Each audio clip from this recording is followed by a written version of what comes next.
Good evening, everybody. This is the coaches and coxswains meeting for women's sprints held on Lake Quinsigamond on May 5th.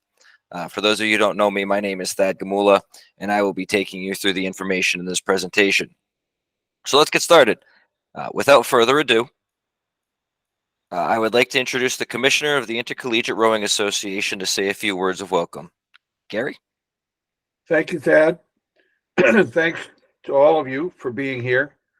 Our aim is to facilitate as great a championship experience for all of your teams as possible. Our on-site team of Linda Murray, who will be the regatta director on Sunday, Kaylee and Zoe, regatta, I mentioned regatta director Linda, and chief official Alyssa Bain, who is in the middle of my set of pictures here. Look forward to seeing you all in just a couple of days. I have just a few things that I'd like you to consider before I turn this meeting back over to Thad and to Alyssa. First of all, this regatta is BYOB, as in bring your own bow ball. We'll have a few emergency bow marker. We'll have a few emergency bow markers available, but it's on you and your team to provide bow markers. And for this regatta, we're using lanes 0 through 6. 0 isn't used very much, but there will be some 7-lane races in this regatta. So make sure you got a few zeros in your packet. B is also for be on time. This regatta will do everything in its power to be on time, and coaches and coxswains control the effort to do that. So launch on time. Don't forget all the stuff you're supposed to have, and be in accordance with the wishes of the officials and the other people running this regatta in terms of when you need to be up adjacent to the starting line and when you need to get into your lane appropriately. Coxswains, if you're underweight by more than 5 pounds, please try and pre-package weights that you can carry so that we don't have to send you down to the beach with a trowel to fill a plastic bag. Plastic bags work, but they're ungainly. Takes a lot of beachfront sand to fill a bag to 20 pounds. Much better if you carry 2 10s or a 20-pound plate. Other than that, be careful, be prudent, pay attention to what's going on, know the traffic patterns before you go out to practice. They're in the packets that your coaches have received. You can get that information from them, and they'll be gone over here tonight. And if you have any questions, stop into the office at Regatta Point and ask us before you go out, and we'll be sure to answer the questions so you know what you're doing before you leave the dock. We sent information to all the coaches on our new video partner, live video. Last week, they may have shared that with you. They may have not. If they have not, you need to remember this word, overnight. OVER, no IGHT, OVERGHT.com. That's our internet purveyor. That's who'll be providing the big screen race stuff, all the commentary. And if you have parents, grandparents, or whoever who want to watch the race from offsite, that's where they go. And with that, back to you, Thad. Thank you, Gary. Also with us tonight is our chief referee, Alyssa Bain, who will go over the racing procedures later on in the presentation. All right, first some housekeeping. We're doing a new way of taking attendance this year. If you could, please text the number 22333 with your school code to log attendance. For example, if you represent Dartmouth, you would text 47273 to the number 22333.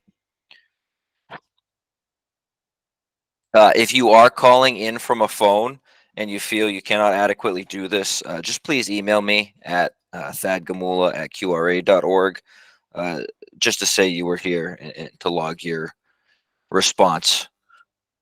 We're going to give it a minute just so I don't click through this and the codes disappear, just until I see enough responses appear.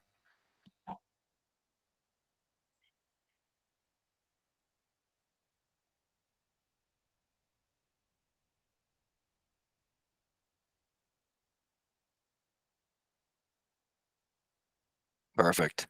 Looks like we're getting in plenty of responses. So I will continue.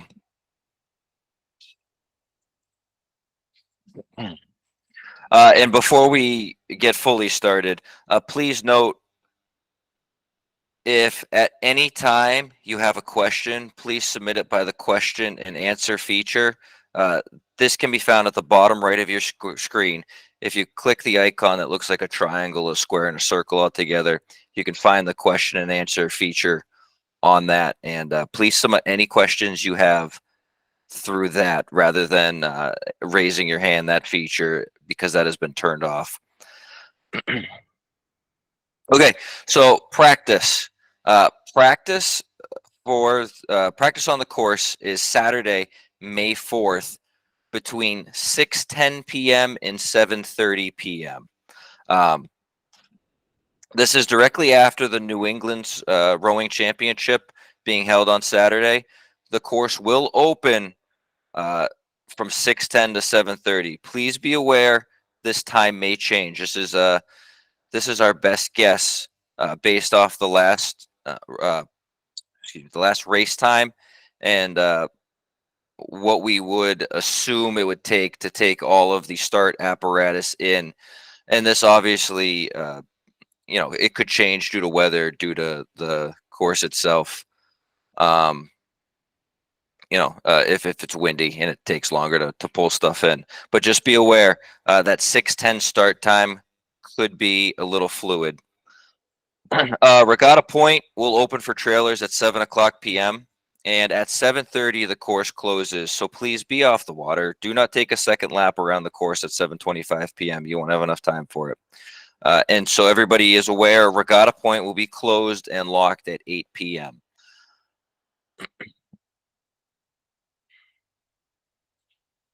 All launching crews from Regatta Point must head directly north to the start.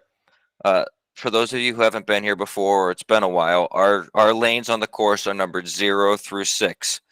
0 is closest to the Worcester shore, or closest to Regatta Point, where you will be launching. 6 is nearest to the Shrewsbury shore.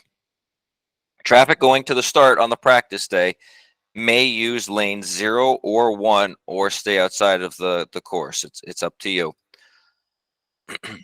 Just be aware, at no point should anyone be in lane 2. So if you think of the course, lane 0, it's going to be the third fully buoyed lane from Worcester. So 0, 1, 2. There will be marshals in it with large wake lists. You can't miss it. Please do not enter, cross lane 2 whatsoever. If you do decide to go up to the start outside of the buoyed course, please do not follow the shoreline in the areas where the shoreline jumps out. We have a shallow marked area. You can see at the top of the picture, it's right across from the DRC. It's marked shallow for a reason. It's been known to take skegs out, and that area will be buoyed for practice. Once you get past the 290 bridge, which is the large bridge right at the start point, and you enter the start cove, you will turn and go right into your desired practice lane. Lanes 3 and 4 are for pieces less than 1,000 meters, and 5 and 6 are for greater than 1,000 meters. You have to go all the way down the course and through the finish line. At no point should you cross the course, which would in fact have you cross lane 2. So that just enforces the point of not crossing lane 2. At no point should you go beyond the Route 9 bridge. The Route 9 bridge is labeled at the bottom left hand of this picture right here. It's a large blue arch bridge. Please don't go beyond there. We have police boats out. We have, the lake is closed down between these two bridges for this purpose. Don't go beyond the area that is closed. And then you would land. So you would land at the Regatta Point docks, which I neglected to mention. You will be launching from the DRC for these practice times, which would create everybody launching is going to go south down the outside of lane 6 along the Shrewsbury shore. And you have to go all the way down and around before you make the turn to go back up to the start. Just please be aware of that when launching from the DRC. And then once again, course closes at 7:30. Please be off the water before that. Race day traffic. If you are launching, everybody's launching from a regatta point. It's the same as the practice day. You promptly turn north and head up the course. The one major difference is you should never be in a buoyed lane on the race day, except for when racing, obviously. Once again, we don't want any pressure going up to the start, outside, on your way to the start, heading north. Same thing, the pump house is very shallow. Please stay away from that. Please avoid it. All crews will eventually end up heading north under the 290 bridge, just like the practice day, through the small span at the Worcester side. And this is a better picture of that starting warm-up area. In the starting area, there are 3 large white buoys. The traffic pattern is clockwise around these buoys. There is enough space up here to practice starts, but please be aware of other crews. Don't go through the white buoys. Give them plenty of space. There is plenty of space up here for everybody. Don't try to huddle in the same area. Same thing, do not go into the back of the cove. If you see the red, do not enter polygon that's up there. It's for several reasons. One, we don't want you to get out of earshot of the officials calling your race up to the line. And 2, there's a lot of fishermen, and it's densely populated up there. Please just stay. Don't go all the way into that cove. Please stay out of it. When your race is called and you are invited onto the course, you will proceed through the span that's on the Shrewsbury side. You will go between the pier and shore. You'll see it in, actually bring it up now. This is the shot of the 290 bridge. All the way to the left is where you will be entering the course from. We ask you go in numerical order, 0 through 6. You will row past the pier, turn 90 degrees, row into your lane. Your crew will then turn again and back it into the stake boats. Please, we ask, don't go too far down and decide to back it all the way from 250 meters. Not practical, not worth the extra effort. Be aware of the conditions. If there's a headwind, it's going to push you back towards the start stake boats. So obviously, give plenty of space. If there's a tailwind, it's going to push you away. So just use it to your advantage. And then just to go over all these this picture, all the way off to the right is the Worcester shore. This picture is taken from the center of the start cove between the large 3 white buoys. You're going to enter the practice area through that first full span with the 2 concrete piers on either side of it. You're going to enter the start cove and go around these 3 white buoys clockwise. The large span is going to have stake boats. It's the racing span. It's where everybody gets locked on. There'll be a starter's tower there. Please, the one thing I can't emphasize enough is do not try to load on the stake boats by going through the stake boats. And then all the way off to the left is the entrance to the start, where it's a pier, and then it's slightly cut off, but there's the shore right there. You're going to enter through there, go around that last pier, and from this view, you're going to cut it over to the right towards Worcester Shore, and then get into your lane from there. Now, to go over the U.S. rowing portions of the race, I would like to introduce our chief referee, Lissa Bain. Lissa? Hello. Thanks, Thad. I'm Lissa Bain. My pronouns are she, her, and I'm going to go over some of the refereeing points and safety points. And there will probably be some redundancies from Thad, but the things, I'll try to edit those out, but the stuff we repeat is really important information. We have a dedicated and great group of officials who are looking forward to supporting your championship this weekend. Please let us know if there's ways that we can support you. If you have any kind of equipment issues on the water, medical issues, we're there to get you the help you need. We'll be following the U.S. Rowing Rules of Rowing. These are available for you to review online for free if you're not familiar with them. My expectation is that you will be familiar with them by race day, and that you also will have reviewed the regatta packet and notes for coaches and coxswains. You also have the responsibility to ensure that your equipment is in compliance with safety standards. We'll be doing visual and spot checks at Control Commission. We will not be checking every foot stretcher. Also, please be quick on the docks, especially if there is a line. Dogs are great, but not on docks. Our goal is to help kind of, just like Gary was saying, have things run on time, efficiently, and have a great race day. The officials will generally be returning to the start area in lane 0, but we'll be using the warm-up lane during 7-boat races. So please take a look at the schedule prior to your launch and be extra alert to traffic. if you're launching and then rowing up to the start area during a 7-boat race. For most crews, that would be if there's a 7-boat race, 4 or 5 races prior to yours. While you're rowing to the start, please remember to stop as races pass, including for the trailing boats in the race. And there are no race starts at the top 500 meters of the course. You're welcome to do those in the warm-up area or in your lane. We're asking you to line up in bound number order at the bridge no later than 10 minutes prior to your race time.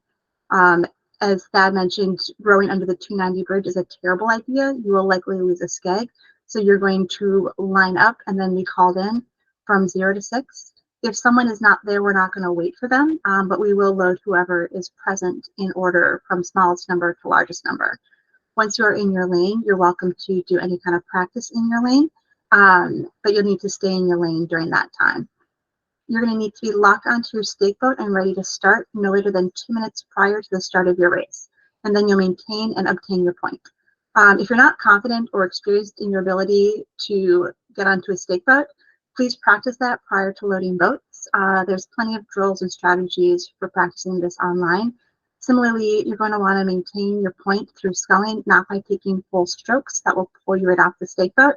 So if that's also something that you don't typically do, you've got the next couple of days to practice that and familiarize yourself and your crew. For starts, we're planning to use a pulled start. That's kind of your standard start where each crew's name is announced, followed by attention, and then go. So it'd be Alpha, Bravo, Charlie, Delta, Epsilon, Zeta. Attention, whoops, sorry, go. And then if conditions don't allow for this, we will do a quick start. The starter will announce that. Quick start, attention, go. We do not recognize hands. It is your job to maintain your point. During that polling process, which can be pretty lengthy, especially if there's 6 or 7 boats, you are to maintain your point through sculling during that process. Breakage is 100 meters. As it states in the package, breakage is breakage. If you experience breakage, you must stop rowing and raise your hand. An official will come over to you to discuss. Just to review, breakage is broken equipment, ejection issues, and over-the-head crabs. Breakage does not include a standard crab or jump slide unless that results in broken equipment. Once you've left the breakage zone, you've accepted the start. We will be checking weights at the finish for coxswains who are carrying weight. You are responsible for having your weight and carrying it as close to your torso as possible. Depending on what your weight is, we recognize that that may vary in terms of what's reasonable and safe. Safety first. If you're carrying a significant amount of weight, the official will come over to you to check it. So if you have something very cumbersome or heavy, we'll come to you. We don't want anyone to hurt themselves. If you have an objection with the race, please raise your hand at the end of the race right away. The official will come over to you as soon as they've ensured that everyone is safe, and then they'll offer you a resolution on the water. If all crews accept the resolution, then we're good. If not, we'll continue the process on land, but all decisions will be finalized on race day. Wake. We as officials never want to wake anyone, but recognize that this is something that sometimes does happen, especially at championship regattas, when there may be a wide variety of speeds and crews. So sometimes if there's a crew is trailing or there's a medical emergency, you may be waked. If that happens, I apologize in advance. It's not our intention, but I do recognize that sometimes this does happen. For medical, if you please bring what you need. If someone has asthma, needs an inhaler, please bring that with you in the boat. Otherwise, we will have people who can respond both on water and on land. And yeah, I think we should have a great race day. If you have any questions about this, I'll be at Regatta Point on Friday afternoon and the majority of the day on Saturday, then moving over to DRC. I will be wearing a blue shirt, and if you can't find me, please ask any official, and they'll either help you or help you find me.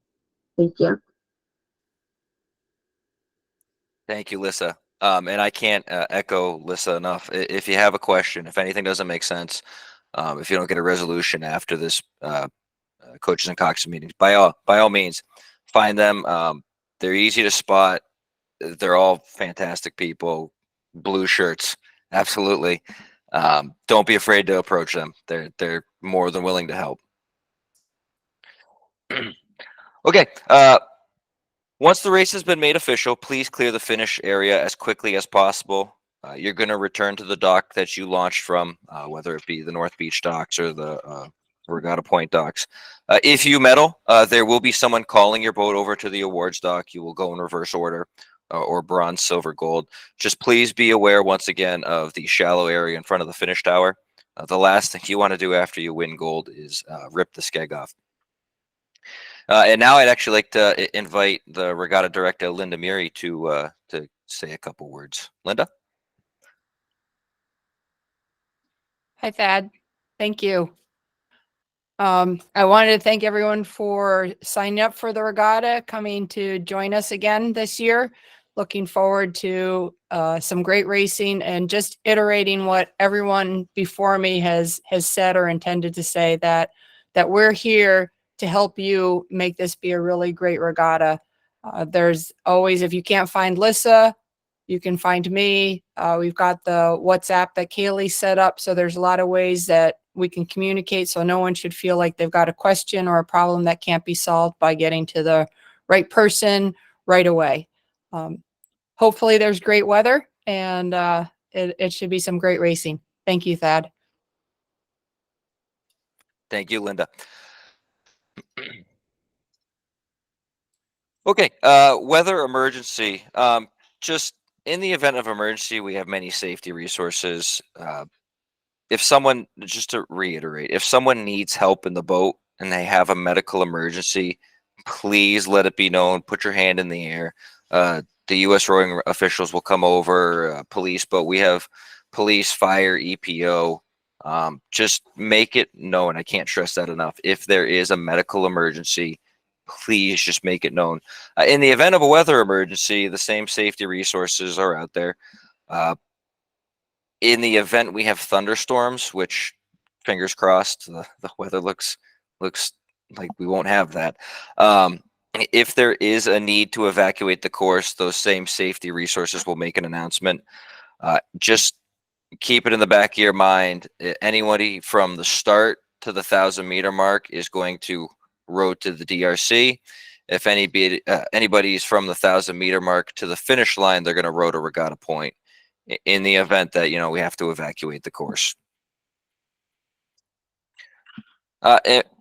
With that being said, that pretty much covers our presentation. A couple of points. Please know urination in the lake, if caught, it is an automatic exclusion of the entire team. And just to bring up another point, it's anything brought out onto the water must come off with the boat.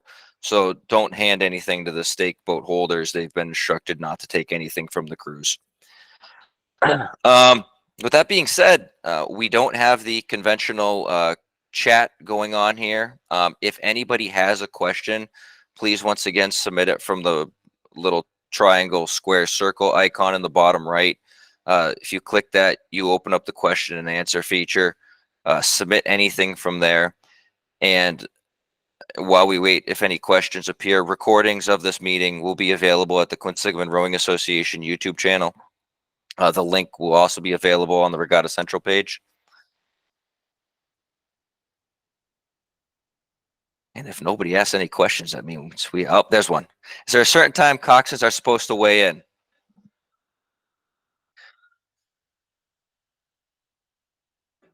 Linda, do you want to do that one? Is it not in the packet?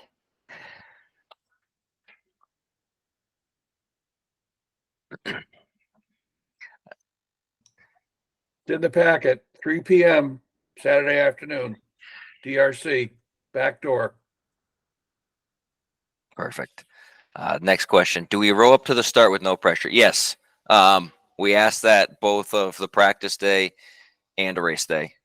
Row up to the start with no pressure, please. It's just for safety. Okay. Awesome. Thank you, everybody. Go ahead. Yep. Just the coxswains should be weighing in their racing attire. Yes. And if they've been carrying a X amount of weight with them all season, it would be great if they could bring it with them. Correct. Okay.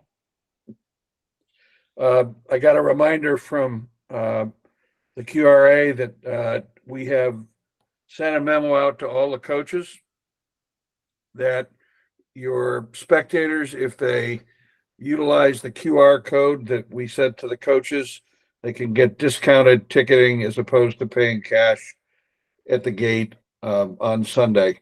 So if you haven't seen a QR code and instructions from your coaches, ask them. I'm sure they'll be able to provide it.